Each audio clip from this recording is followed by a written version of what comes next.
బీసీలకు 42% రిజర్వేషన్ సాధించే దమ్మున్న నాయకుడు మల్లన్న అని తెలంగాణ రాజ్యాధికార పార్టీ రాష్ట్ర కార్యదర్శి ఆకుల హనుమాన్లు అన్నారు. కామారెడ్డి పట్టణంలోని R&B గెస్ట్ హౌస్ సమావేశం నిర్వహించారు. కామారెడ్డి జిల్లా కన్వీనర్, కో కన్వీనర్ నియామకం కోసం దరఖాస్తులు తీసుకోవడం జరిగిందని, రాష్ట్ర కమిటీ చర్చించి నియామకం చేపడతామన్నారు. కన్వీనర్, కో కన్వీనర్లు పార్టీని ప్రజల్లోకి తీసుకెళ్లే దిశగా పనిచేయాల్సి ఉంటుందని తెలిపారు. నాడు గడీల పాలనను ఏ విధంగా తరిమి కొట్టామో అలాగే నేడు రెడ్డి రాజులా గద్దెనెక్కకుండా ఆపాలన్నారు. నాటి పాలకులు లక్షల కోట్లు అప్పులు తెచ్చి బీసీలపై ఉక్కుపాదం మోపారని తెలిపారు. ఖచ్చితంగా 2028 చీఫ్ మినిస్టర్ మన మల్లన్న అనే అవుతాడు.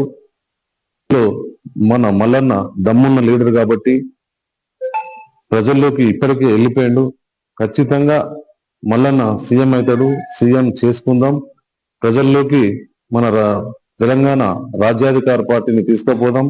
ఆ బాధ్యత మన జిల్లా కన్వీనర్లపై, కో కన్వీనర్లపై ఉంటది.